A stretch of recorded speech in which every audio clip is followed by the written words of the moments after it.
এই যে ভগবানের অবতার পরশুরাম, ইনি ইনার পিতার কথার মায়ের মুন্ডু কেটে দিয়েছিলেন।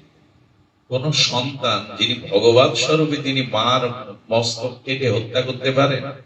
যে এই যে লীলাগুলো আমাদের রামায়ণে আছে, এগুলো শুনলে আপনারা কি ব্যাখ্যা করবেন যে ভগবানের অবতার পিতার কথার মার মুন্ডু কেটে দিলেন, 4 ভাইকে মেরে দিয়েছিল? কিন্তু এর পেছনের ইতিহাস না জেনে মাঝে মাঝে আমরা সমালোচনা করে বসি। খবরদার, কোন চরিত্র যথাতথ্য দর্শন না জেনে সমালোচনা। ভগবান পরশুরাম ভগবানের অবতার, মার মুন্ডু কাটার পিছনে কোন রহস্য আছে, শুনুন সেই রহস্যটা, খুব ভালো লাগবে আপনাদের।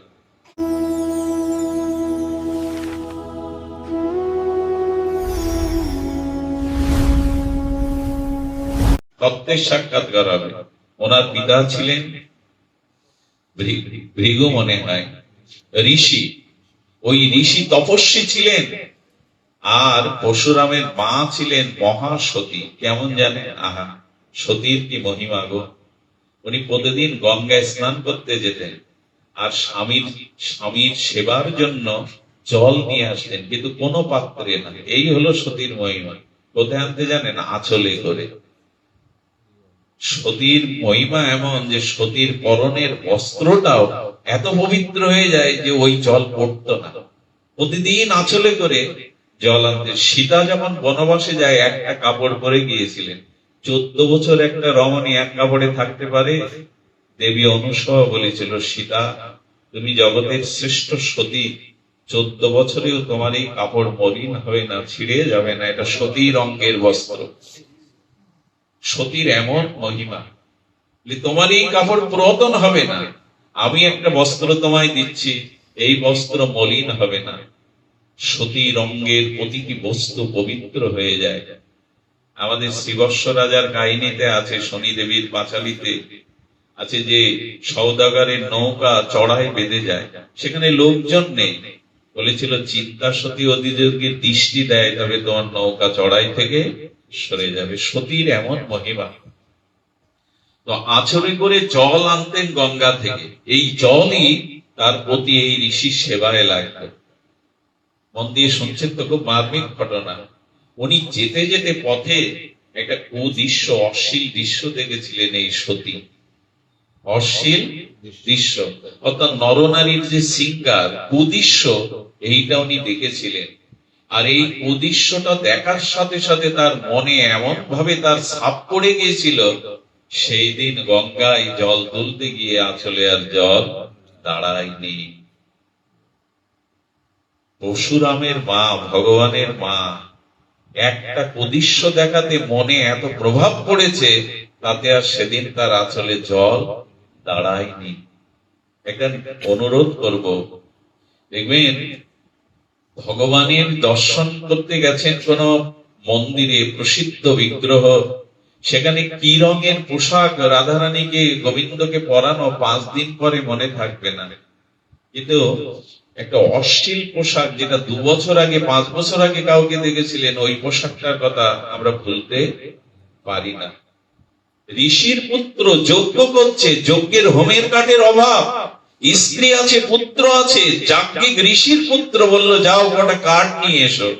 জঙ্গলে কাঠ নিতে গিয়ে এক পতিতা তার উদ্দেশ্য দেখে স্ত্রী পুত্র ব্রাহ্মণত্ব ত্যাগ করে তাকে বিয়ে করে, হেন পাপ নেই করেনি, ইনি হলেন অজামিল। দয়া করে কোন কুদৃশ্য যা চিত্তে আক্রান্ত হয়, এই তো আশ্চর্য হতে হয় না? যে সতী আঁচলে জল আনতে পারে, সে ওই অশ্লীল দৃশ্য থেকে তার চিত্তে এমন ছাপ পড়ে গেছে, সেদিন আর সতীত্বের অঞ্চল কাজে লাগেনি। এই জন্য যে দৃশ্য দেখলে মনে খুব প্রভাব পড়ে, আজকাল কি বলবো, মানে আমাদের এই যান্ত্রিক সিনেমা বলেন, নাটক বলেন, যান্ত্রিকতা বলেন, এই যে মোবাইল বলেন, একটা কুদৃশ্য যদি এই সতী নারীর এই দশা করে, যারা আমরা প্রতিনিয়ত এইগুলো দেখতে থাকি, আমাদের কি দশা হতে পারে, মনের চিত্তের কি দশা হতে পারে? মানুষ তো আমরা সাবধান নই। শান্তি পাচ্ছি না বলে চিৎকার করছে সারা পৃথিবীর লোক, শান্তি কোথায় পাবো? আমি তো শান্ত করতে পারিনি নিজেকে। অসন্তস্য কুতস্যকম, পিতাই বলছেন যিনি অশান্ত তিনি কোনোদিন শান্তি, তো এইসব দৃশ্য দেখলে মন শান্ত থাকে? এই জন্য শাস্ত্র বলছেন যে দেখো, শুধু মন্দিরে ভগবান দেখো না, সকলের সতী নারী কি করে জানে? জগতের শ্রেষ্ঠ সতী কারা?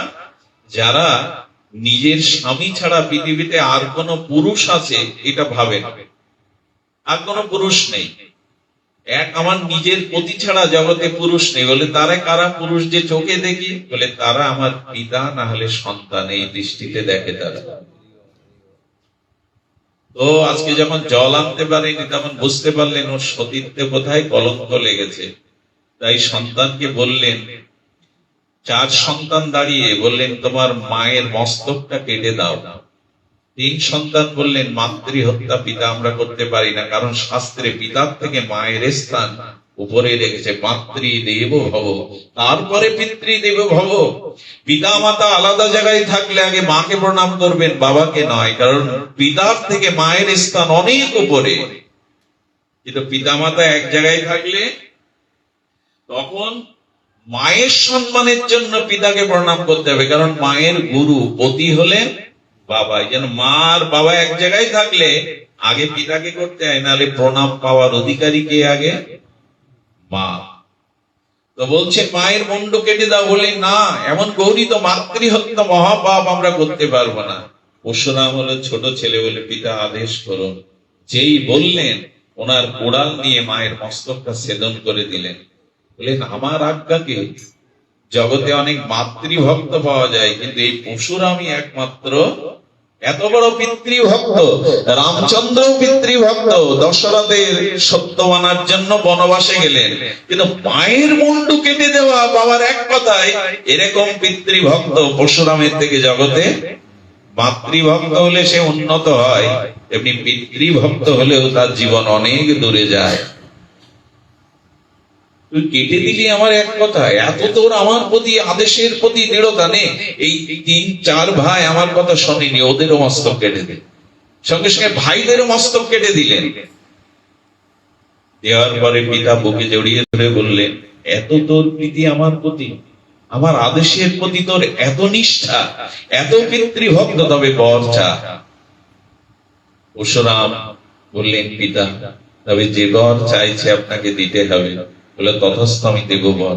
বলে আমার মাকে আর ভাইদের আপনি বাঁচিয়ে দিন, এই ক্ষমতা আপনার আছে, আপনি বাঁচিয়ে দিন। এবং আরেকটি বর দিন, আমি যে কারণে ওদের হত্যা করেছি ওরা বাঁচবার পরে যেন এই স্মৃতি ওদের মনে, তাহলে আমার প্রতি ঘৃণা জন্মাবে। পিতা সন্তুষ্টের তথাস্থ বললেন। কেউ যেন এই লীলা না জেনে দোষ দিতে যাবেন না, মার মুন্ড কেটে ফেললো।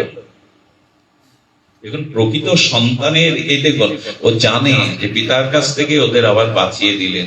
আচ্ছা, এইখানে পিতা মাতার মস্তক কাটতে কেন বললো জানেন?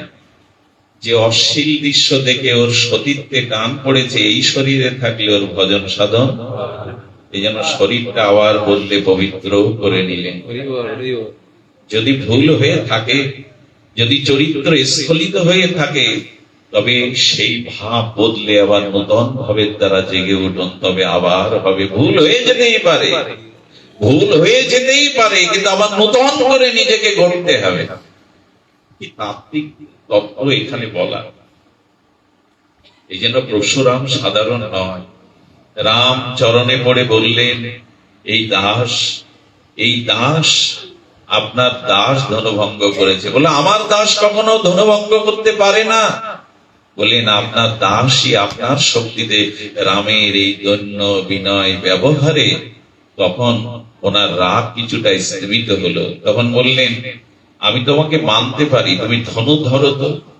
যেই ধনুর টঙ্কার দিয়েছেন, পরশুরাম তো সাধারণ না, বুঝতে পেরেছেন ইনি পূর্ণ ব্রহ্ম ভগবান। তখনই মাথা নত করে প্রণাম করে উনি স্থান ত্যাগ করলেন। সবাই জয়ের ধ্বনি দিয়ে উঠলো, চলে গেছে, সবাই জয়ের ধ্বনি দিয়ে উঠল।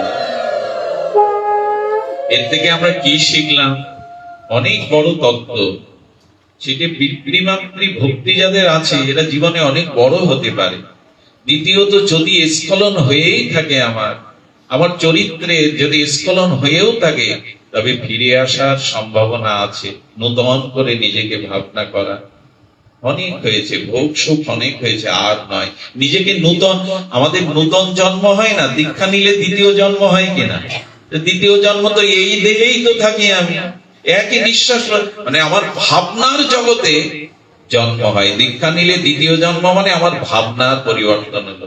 এই রক্ত মাংসের দেহ না, গুরুদেবের দেওয়া দেহে এখন আমি রাধারানীর ভজন করবো, এই দ্বিতীয় জন্ম হলো। শুয়োপোকা প্রজাপতি হয়ে গেল, দ্বিতীয় জন্ম হলো কিনা? মধ্যে হলো।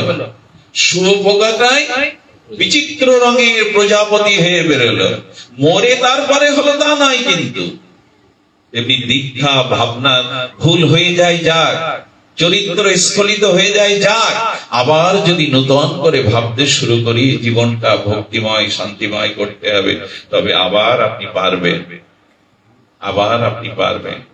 একটা আগুন যদি দূষিত বস্তু শুদ্ধ করতে পারে, ভগবত জ্ঞান ভগবত আরাধনা পারে না মানুষকে শুদ্ধ করতে? গীতায় ভগবান ভরসা দিয়েছেন, অপিচেত সুদরাচার মম অনন্য ভাগ।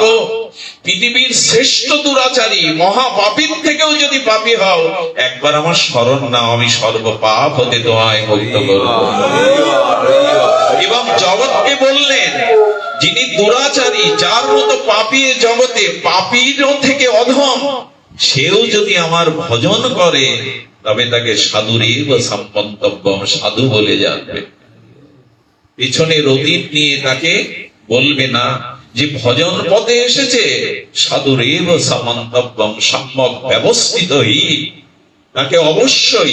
গোবিন্দকে বলছি, প্রভু তুমি যে দুরাচারী মহাপাপী, তোমার ভজন পথে এসছে বলে সাধু বলবো, ওর ভেতরে তো এইসব পূর্বের এই কলঙ্ক আছে, এই কুকীর্তি আছে, এরূপ দোষ আছে। গোবিন্দ বললেন, ও দ্রুতই সাধু হয়ে যাবে, ভেবো না। আমার শরণ যে নেয়, মহতের কৃপা নিয়ে যায়, তার বেশি দিন এই ভাব থাকবে না, সে তাড়াতাড়ি সাধু হয়ে যাবে। যারা এই পথে এসছেন, আপনাদের শিকড় কাটতে শুরু করেছে। অনেক সময় মনে হয় সাধু সঙ্গ তো করছি, হরিনাম তো করছি, কিন্তু চিত্তে সব দোষ তো যাচ্ছে না। একদিনে কি যায়? এই বাড়িটা যদি ভাঙা হয়, একদিনের ম্যাটেরিয়াল যা কিছু পরিষ্কার করতে পারবে? অনেক জন্মের আবর্জনা। তবে শুরু হয়েছে। আচ্ছা, একটা গাছ কেটে দিলেন, মূল শিকড় কেটে দিলেন, গাছটা ধুলায় মাটিতে লুটিয়ে পড়লো, গাছের আগার কচি পাতাগুলো 2-4 দিন সবুজ থাকে কিনা? শিকড় কাটা, কিন্তু সবুজ থাকার কথা না হতো? বলে সবুজত্ব শোকাতেও তো একটু দেরি লাগে।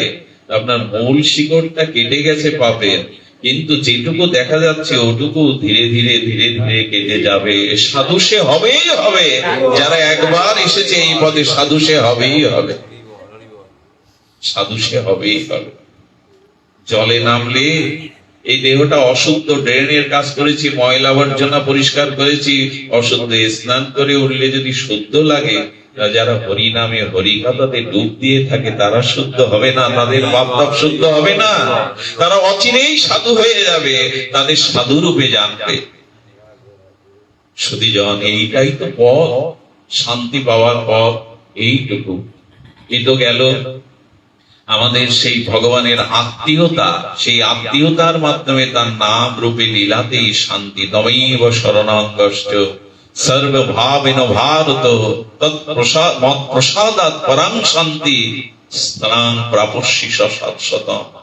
দেখো, যে আমার চরণে ভজনে আসে, যে আমার চরণে শরণ নেয়, আমি তাকে শুধু ইহকালে না, ইহকাল পরকালে, 2 কালে তাকে পরম শান্তি দেই। শুধু শান্তি না, পরম শান্তি দেই তাকে। পরম শান্তি বলছেন।